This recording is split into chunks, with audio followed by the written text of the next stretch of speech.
G'day, welcome to Bradley's Bakehouse, where today we're going to make a really simple, no equipment required, 4-ingredient white bread. It's going to be a thing that you can knock out on the same day. There's no lengthy fermentation periods. I'm going to walk you through all of the phases from selecting your ingredients to mixing, kneading, bulk fermentation, and then finally getting your oven ready for hearth baking and using a steam injection to get some proper commercial bakery level results. Let's get to it.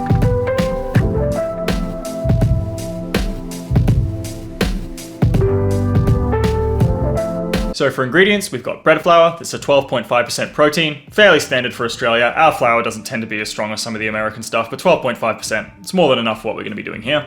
We've got water, we've got salt, we've got instant yeast, and we've got our little secret ingredient here, which is some diastatic malt powder. Bread flour in the US, statistically where you are from, is treated at the mill with some kind of diastatic malt. If the ingredients in the packet say malted barley flour, generally speaking, it's exactly what I'm talking about. It's going to be treated from the mill. In Australia, where I live, that's not really the norm. Diastatic malt promotes enzymatic activity that, through amylase, helps convert starch to sugars for the yeast to feed on. Practically what that means is that you're going to get a more consistent and even rise. The yeast is going to be able to work a little bit more easily, and it will translate to a little bit more volume and a little bit sort of browner of a crust. It's not essential by any means, particularly if you are in Australia. It's kind of a weird ingredient to get a hold of, but it does kind of bridge the gap a little bit between home baking and commercial baking. If you ever see a product called bread improver, we call it in Australia, I'm pretty sure you guys have it in the US as well, diastatic malt powder is one of the main ingredients of that. So if you can't find pure diastatic malt, get some bread improver. It's largely going to be the same thing. You should be able to sub out the quantities pretty one for one. I've done it in the past and it's worked pretty well. For yeast, we're just using regular instant yeast. You could use fresh yeast for this recipe, and that would be absolutely fine. Just make sure that you triple the quantity. Fresh yeast imparts its own specific flavor that some people really love. I've been told that's one of the key characteristics of New York style pizza is that it's made with fresh and not instant yeast. I personally don't think that fresh yeast is worth the hassle for the home baker, given that it has a pretty short shelf life and you need so much of it to replicate what you can do with instant yeast. The one kind of yeast that I would say to stay firmly away from is active dry. Active dry yeast is super outdated, and as far as I'm concerned, pretty fucking useless. You need a weird quantity, and blooming's a pain in the ass. Just don't worry about it. Source some instant yeast. You'll be way happier for it.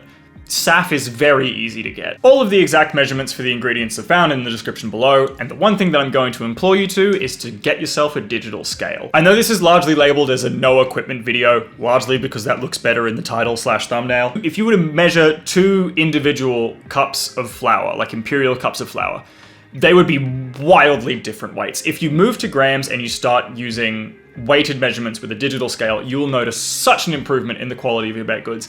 And it's just a really handy thing to have around for just everyday kitchen tasks. I would implore you, if you can, get yourself a digital scale. This is a really fancy coffee scale that goes to 0.1 of a gram. You don't need anything that fancy, but please get yourself a digital scale. Okay, cool, thanks for putting up with that. Let's make some bread. First thing that we're gonna do is we're gonna mix our flour, our yeast, and our diastatic malt, if you're using it together. You could use a whisk for this or whatever. I like to use a container that I can seal and just shake the damn thing around. It's combined enough, don't worry about it. Please note that we're leaving the salt out for now. That's not an accident or anything. We're doing a thing with this. It's a pretty cold day here in Queensland, or as cold as it gets here. I think it's about 20 degrees right now. So we're gonna be using fairly warm water. Yeast prefers to work in a warm environment. Generally speaking, in between about 26 and 30 degrees. That's kind of our little golden region. That's where we sort of want this stuff for a same day direct dough. My cat is opening the cupboard. You good, Noodle? There are all sorts of calculations that you can do based on the temperature of your ingredients, the temperature of your room, the temperature of your water. However, I don't really see a point for the home baker. If it's a cold day, use warm water. If it's a warm day, use cold water. Don't overthink it. We're gonna add the water and we're gonna mix this until it forms a single shaggy mass. The goal at this stage is to make sure everything is combined and there's no dry flour remaining. The end point that we want to get to with mixing and kneading is to develop a gluten matrix that can trap the gas that our yeast is gonna produce as it feeds on the simple sugars within our dough. We're going to use a technique called fermentolyse to sort of shorten that period of time, and we're going to exchange a little bit of time using a little bit of science to sort of cut out some of the effort that we're going to have to do when we're kneading. You can see that if I try to stretch this dough now, it just rips, right? There is no elasticity in this at all. So what we're gonna do is we're gonna cover this dough and we're gonna leave it for about 20 minutes. And when we come back, you can see that the dough now has a little bit of elasticity. That's our gluten matrix beginning to form. We're gonna sprinkle our salt over the top of the dough, and then we're gonna start squeezing it vigorously to get it incorporated. Now we're gonna start kneading it. The goal here is to develop further gluten. It's a pretty straightforward physical motion. We're trying to stretch and then fold the dough over itself to crisscross gluten strands and form a sort of net. Everyone decided to be allergic to kneading a few years ago when Jim Leahy came out with his no-knead bread recipe. But no-knead bread has actually existed in a bunch of different cultures for hundreds of years. Jim Leahy didn't invent it at all. I love no-knead breads. The most popular video on this channel is my panna de casa video. That we go through 3 no-knead panna de casas, we set them up the previous night, and then we have them out of the oven the next day. The loaf that we're making here today is using the same ingredients, but it's going to be a very different end product. Because of the much shorter bulk fermentation time and the more rigorous kneading, it's going to taste more like wheat and grains rather than of a strong sort of like beery fermentation, like a no-knead bread would. It's going to have a slightly different crust. It's going to be sort of more transparent tasting. In that regard, it's like, it's good for kids. You know, you got like a picky kid who only wants to eat soft white bread. This is going to be a great recipe for them. The way I see it is this kind of sits in between like supermarket bread and then like a really nice baguette. This kind of sits sort of in between those two, especially when it's like the same day out of the oven and fresh and stuff. It also goes without saying that all of this process could be really easily accomplished with a stand mixer, but stand mixers are expensive. Not everyone has one, and sometimes hand kneading is nice. I personally find it quite meditative to just like put a song on and just stand here and fucking knead some dough. After about 3 or 4 minutes, you'll notice the dough is like really smooth and supple, and it might be a bit tacky, but it's definitely not going to be sticky. These are good signs that your dough is sufficiently kneaded. So it's time to commence our bulk fermentation phase. It's going to continue to develop gluten over the course of our bulk fermentation. I'm just going to put a little drop of oil into this container just to make sure nothing sticks, and then I'm going to ball my dough up and put it inside. This is a good time to check the temperature of your dough. Like I said, it's pretty cold today, and our dough is coming in at around 21 degrees. We'd really like to sit in that golden range of about 26 to 30. So something that I've taken to doing is running my oven for a couple of minutes, turning it off, and then wrapping the container in a tea towel and putting it inside. Likewise, if your dough is too warm, if you mix things too warm or it's too warm outside, just put it in the fridge for a little bit just to bring the temperature down. Half an hour into this rest, we're going to pull our dough out, checking the temperature on it after its stint in the shut-off oven. I'm reading 26.1 degrees, which is very nice. We're going to perform what's called a fold. This is our last technique to establish strength in gluten during the bulk fermentation period. This dough is pretty moderate in terms of hydration, so with a wet hand, you're going to pull the dough from one side, stretch it, and fold it over itself. We're then going to rotate the bowl 180 degrees and do the exact same thing. Then we're going to turn the bowl 90 degrees and do the exact same thing again before flipping the dough over. That's all we've got to do. The dough is now a big, strong lad. We're aiming for a bulk fermentation period of about 1.5 hours. The window is pretty forgiving with a dough like this using commercial yeast, so long as you're in the vague ballpark of those temperature ranges, it's probably going to be fine. Don't overthink. By the end of our bulk fermentation, the dough should have more or less doubled in size, and it should feel light and airy and voluminous. We're going to really lightly flour our work surface and turn the dough out, letting it fall head first onto the flour. Bulk fermentation will have built up a lot of strength and flavor, and it will have made this dough really easy to work with. We're going to do what's called pre-shaping our dough. And to do that, I like to imagine the dough as an octagon, and I like to pull each of the 8 points in towards the center, forming like a loose ball before flipping it over and letting it rest. Don't worry too much about getting it super tight and smooth. That's going to come when we do our final shape. By shifting the dough out of its comfy rest in the bowl and plopping it out onto a table, all of that gluten that we've just developed, we've just pissed off, so it's going to be less inclined to do what we want to do. These little periods of rest allow that gluten to relax so we can coax it closer into the shape that we want it to with the least amount of effort. One of the things that I always say when it comes to shaping is the least amount of moves that you can make, the better. If you stand there fucking with it and trying to get it super perfect straight off the bat, you'll probably tear the surface of your dough and you'll ruin your day. So just let it rest. If you're not entirely sure what you should be doing, err on the side of letting it rest a little bit more than a little bit less. It's worth noting that we're making a single loaf of bread out of this dough, but you could just as easily cut it into rolls, and this would be the time that you do that. Like Chad Robertson says in his book Tartine, dough is dough. You could do anything that you wanted with this. You could turn this into pizza dough for all I care. I'm not going to stop you. Like, I'm not going to come to your house and make you not do that. It's a 600 gram mass of dough, so 6 100 gram rolls would do you really well. If you wanted to make some smaller loaves, cut it in half and do little 300 gram loaves. You can do anything that you want with this. It's a really, really versatile dough. I do that exact thing in the first video that I ever made for this channel, Ready for Anything. I make 3 batches of the same dough and I make 3 different products with it. So if you want to learn how to cut and shape rolls out of a single dough mass, check out that video. After a little rest, it's time to do the final shape. There are 2 things that we need to keep in mind for this phase. The first is surface tension and the second is the seam. Our goal here is to roll the dough into a log or torpedo-like shape that everywhere in the world calls a petard, but here in Australia, for some reason, we call a Vienna. It's instantly recognizable, it's ubiquitous with Hearth breads. you'd know this on site. We want to flip our dough over and we want to flatten it a bit. We don't want to beat all of the air out of it, but we do want to make sure it's a relatively uniform thickness across the dough. Starting from the top, the bit furthest away from us, we're going to stretch the end a little bit and fold it over before adding a bit of force to seal that edge. Then we're going to apply pressure and roll the dough up, pushing towards that seam as we go. When we get right to the end, we want to use our thumbs to seal that seam underneath. This is a genuinely fine shape, and you would be totally fine to just put this on some baking paper and bake it later on. But if you want to refine it a little bit more, you can tuck the edges underneath, do that same motion with the thumbs again, flip it around, and then repeat that. So tuck the edges underneath and then seal it with your thumbs. Our loaf is now plopped onto a waiting sheet of baking paper on a sheet pan for its final proof.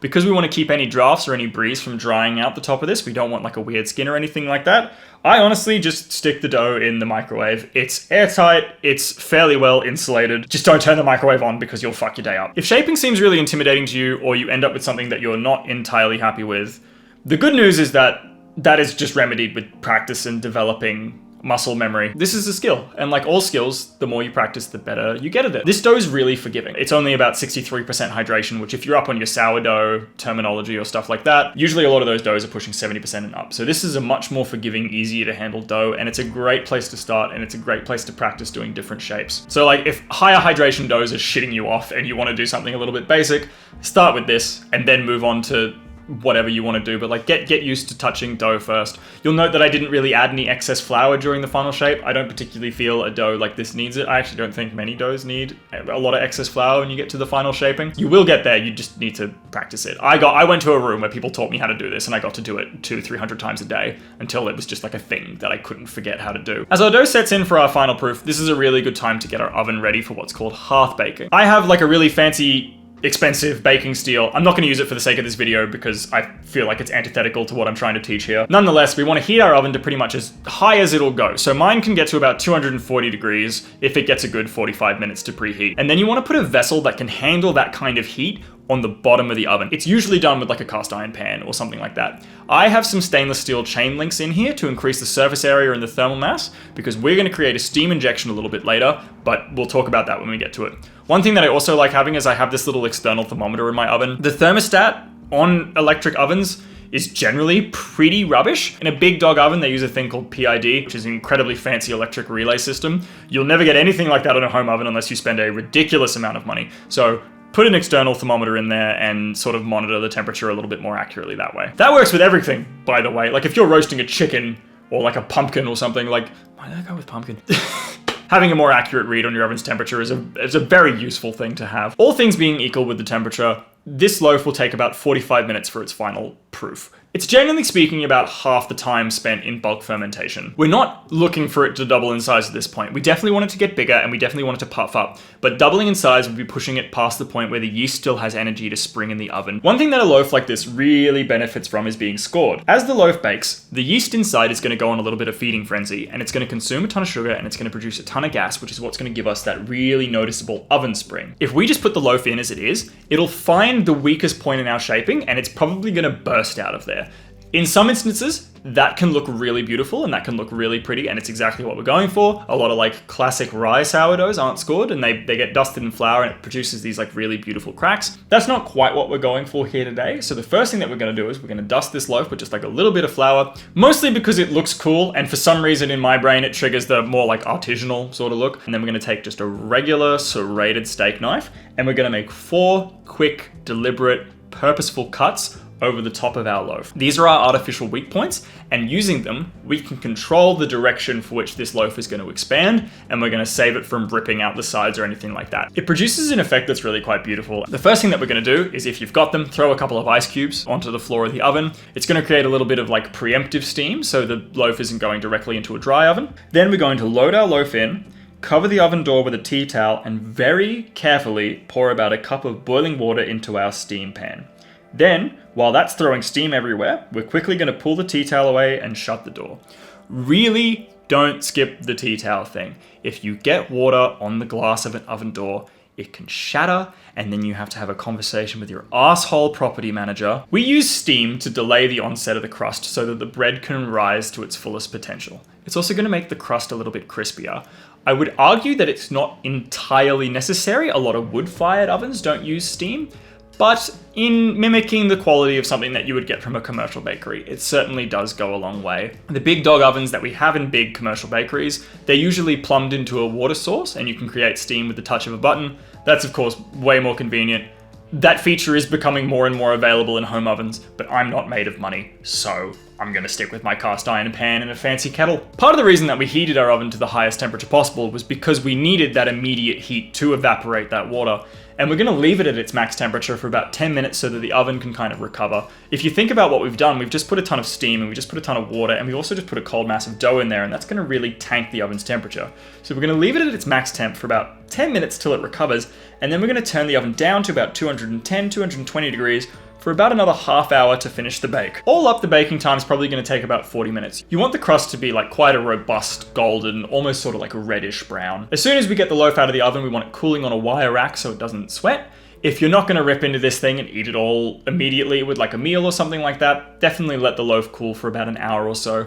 If you cut into it while it's still warm, it's quite detrimental to the shelf life and the texture of the remaining bread. So unless you're going to eat the whole thing, which I'm not going to stop you, give it a good hour or so to properly cool. Food doesn't stop cooking until it's cold, and bread's not really any sort of exception. The inside is probably still a bit molten, I guess would be the word that you would use. This recipe is based on the baguette blanche recipe from Isa Nehemiah Brown's textbook, A Book About Bread, which is a fantastic book, by the way. Given that this bread doesn't have any pre-fermented flour or preservatives and had like a relatively short bulk fermentation period, it will unfortunately stale and spoil quite quickly. Nehemiah Brown suggests that a baguette blanche is only good for about 4 hours after it comes out of the oven. And while I personally think that's like a little bit on the dramatic side, if you're not going to eat the whole thing within a day or two, I would strongly suggest slicing and freezing it. That might seem like a really short period of time, and that's because it is. And maybe that provides a little bit of insight into why supermarket bread has the amount of like preservatives and stuff in it.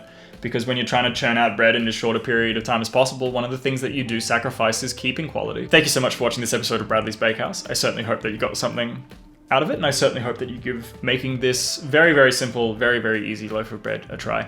I'm experimenting with a new format, as you can see, something that's hopefully like a little bit easier to make and a little bit more refined, so I can sort of make better videos in a shorter period of time. We'll see how that goes. Stay tuned for next week when I'm going to sort of make this recipe again, but I'm going to pre-ferment some of the flour to sort of develop it into a slightly more robust, slightly more interesting, dare I say, loaf. But until then, thank you so much for watching. Subscribe if that's a thing that you feel like doing, and happy baking.